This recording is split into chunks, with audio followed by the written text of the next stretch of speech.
meus caros alunos, sejam novamente muito bem-vindos ao nosso encontro, à nossa aula. Hoje nós vamos tomar como referência aqui ainda a discussão a ser travada acerca das teorias axiológicas do direito.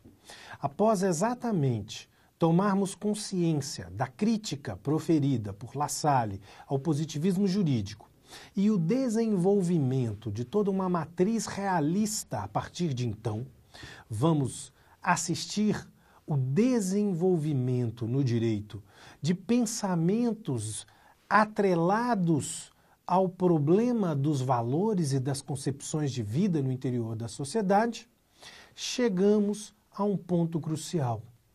Logo, ao adentrar o pós-positivismo e verificar que uma das suas teorias mais populares, no caso, a teoria de Robert Alexy, acerca dos balanceamentos entre princípios e direitos fundamentais, padece do mesmo problema que havia sido marcado pela teoria de Konrad Hesse. Aliás, é bem verdade, Robert Alexy é herdeiro da tradição desenvolvida por Konrad Hesse e, consequentemente, de todo um realismo jurídico que não sabe lidar de modo satisfatório com o problema dos valores. Bom, por que nós temos que nos ater a essa crítica? Por que exatamente a teoria alexiana se mostra, então, ainda que infelizmente muito popular no cenário brasileiro, carente, pobre e que precisa de um substituto funcional? Bom, já antecipamos em comentários anteriores que esse substituto se mostra muito mais adequado sob a forma da teoria do direito da integridade, com aí a figura do professor Ronald Dworkin, da Universidade de Nova York, dos Estados Unidos. Bom, o que temos que tomar como referência e perceber exatamente a insustentabilidade das teorias axiológicas, de uma maneira geral, não apenas da teoria de Hesse, ou mesmo da teoria de Alexy, são as suas consequências. Eu posso identificar 3 consequências primordiais, flagrantes, visíveis no emprego de teorias axiológicas ou, se quiserem, realistas. Primeiro, essas críticas, elas são muito bem desenvolvidas pelo professor alemão Jürgen Habermas, da Universidade de Frankfurt, principalmente em sua obra Faticidade e Validez, de 1998, já traduzida para a língua portuguesa. Vemos aqui que Habermas identifica, então, 3 problemas cruciais. Primeiro, as teorias axiológicas são responsáveis pela anulação da função sistêmica do direito nas sociedades modernas. Quando eu digo isso, tem que ficar muito bem claro a seguinte informação: qual é o papel, qual é a função do direito na sociedade contemporânea? Para que serve o direito em uma sociedade que se especializou em múltiplos sistemas, direito, economia, ciência, religião, artes e etc. Qual é, de modo fundamental, a utilidade do direito para a sociedade moderna? Bom, Jürgen Habermas, aliando-se aí a Nicholas Luhmann, Taco Parsons e tantos outros sociólogos jurídicos, identificam que, sendo a sociedade composta por um sistema social, esse sistema social se especializou e fragmentou em outros subsistemas. Temos, então, como já comentei, o desenvolvimento de uma linguagem própria, um verdadeiro juridiquês para o sistema do direito, como também vai acontecer com as ciências naturais, que vai acontecer com a economia, com as artes, com a política, com a moral, com a religião e etc.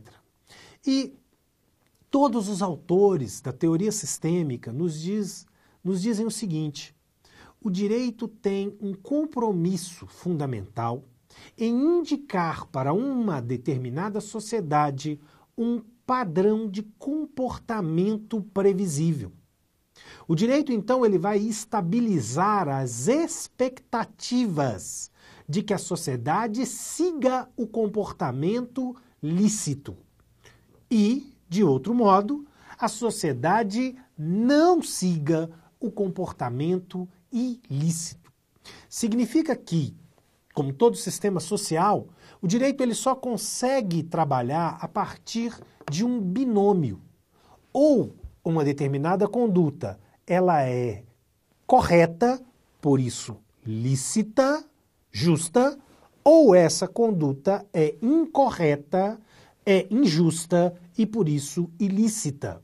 O direito deve reforçar as condutas lícitas e coibir as condutas ilícitas, principalmente através do instrumento da sanção, da punição. Quando, entretanto, nós estamos diante de teorias axiológicas que advogam a possibilidade das chamadas decisões conciliatórias, ou seja, a aplicabilidade simultânea e parcial entre princípios ou direitos fundamentais, nós estamos dizendo que autor e réu estão simultaneamente em uma situação de licitude. Dizer isso significa dizer que ambos estão corretos, ambos estão conforme o direito. Mas, pasmem, se ambos estão conforme o direito, se há uma correção, por que não o direito fundamental de cada um está sendo integralmente aplicado? Nós vemos que a teoria lexiana e a ideia do ótimo de Pareto dizem que não. Para que haja aqui liberdade de informação jornalística e respeito à intimidade, cada qual tem que ceder um pouquinho. Mas por que eu tenho que ceder se eu estou certo? E por que o outro tem que ceder se ele está certo? A ideia alexiana parece um pouco plausível para um raciocínio mais preguiçoso, mas percebam o problema que ela está nos trazendo. Podemos novamente voltar à metáfora que foi trazida em encontros anteriores acerca da possibilidade de subir a Avenida Afonso Pena em Belo Horizonte, por exemplo, ou qualquer grande avenida de uma cidade. Ora, se essa avenida ela tem um canteiro central que divide uma pista para cada lado, nós sabemos muito bem que a pista que sobe é obrigado a todos transitarem em um determinado sentido, na pista que desce da mesma forma. Eu não posso dizer que eu tenho, já que eu tenho, constitucionalmente, todos reconhecem, um direito de locomoção, um direito de transitar para o lado inverso, para a contramão. Se eu quero sair bairro centro, eu tenho, por exemplo, esse sentido aqui da minha direita. Se eu estou indo no sentido centro-bairro, eu estou descendo a avenida pela mão esquerda. O meu direito fundamental, a liberdade de locomoção, diferentemente do que pode então pensar Alexi, não me dá o direito de transitar no sentido bairro-centro pela mão da esquerda. Ah, não, mas vamos pensar que para a organização do trânsito, eu vou ceder um pouquinho, ou seja, só transitar à direita para que o outro transite pela esquerda. Esse raciocínio ele é equivocado. Percebam que, no momento em que eu trabalho sobre uma ótica binominal, ou sim, ou não, ou lícito, ou ilícito, tanto não tenho direito a transitar pela mão esquerda, que um guarda de trânsito pode me multar exatamente baseado no Código de Trânsito por dirigir na contramão. Receberei multa e pontos na minha carteira de habilitação. Não há aqui como confundir o exercício do direito de liberdade de locomoção com o abuso do direito de liberdade de locomoção ao transgredir a norma de organização do trânsito. Se essa finalidade, a elaboração de duas mãos de direção para o sistema centro-bairro foi feito pela autoridade de trânsito é exatamente para que seja possível o meu próprio direito de liberdade de locomoção. Como consequência, gera-nos uma expectativa de que quando eu estiver na mão da direita, não encontrarei ninguém vindo na contramão na mesma pista que eu estiver. Percebam, expectativa. Nada me garante que um maluco descendo pela contramão não possa vir. O direito é incapaz de criar esse tipo de barreira. Eu costumo sempre brincar que não é porque eu tenho direito à saúde que eu estou blindado de pegar uma gripe ou qualquer outro tipo de doença. Me gera, entretanto, a expectativa que, se doente estiver, receberei o tratamento pelo sistema de saúde público. Expectativa novamente, meus alunos. Nada me garante de que, ao me dirigir a um determinado posto, terei médicos, terei medicamentos e terei condições, inclusive clínicas, de ser atendido. Tudo depende das expectativas. O direito, então, é uma mera expectativa. É aquilo que nós já conhecemos sobre a lógica do dever ser. Ele é a possibilidade de nunca o seu resultado concreto. Foge ao direito tentar controlar isso. Mas percebam, se eu trabalho sobre uma ótica de aplicabilidade gradual de dois direitos, se eu digo que duas pessoas estão simultaneamente certas, eu digo também que elas estão simultaneamente erradas. Qual é a consequência prática disso? O direito não consegue mais gerar essa expectativa. Nós voltamos ao realismo jurídico. Vai depender da cabeça daquele juiz se o resultado vai ser A ou se o resultado vai ser B. Se isso depende, cadê a racionalidade? Cadê o elemento democrático de legitimidade por detrás dessa prática? Percebam então como que a teoria axiológica desmonta e mostra-se extremamente autoritária. É óbvio também que esse elemento de realismo jurídico é anexado à segunda crítica. A definição daquilo que é justo se dá não a partir de determinados argumentos racionais que podem ser discutidos entre os atores daquela dinâmica, mas baseados em um conjunto de valores culturais, éticos, de uma determinada comunidade, de uma comunidade particular. Isso traz para nós um problema fundamental.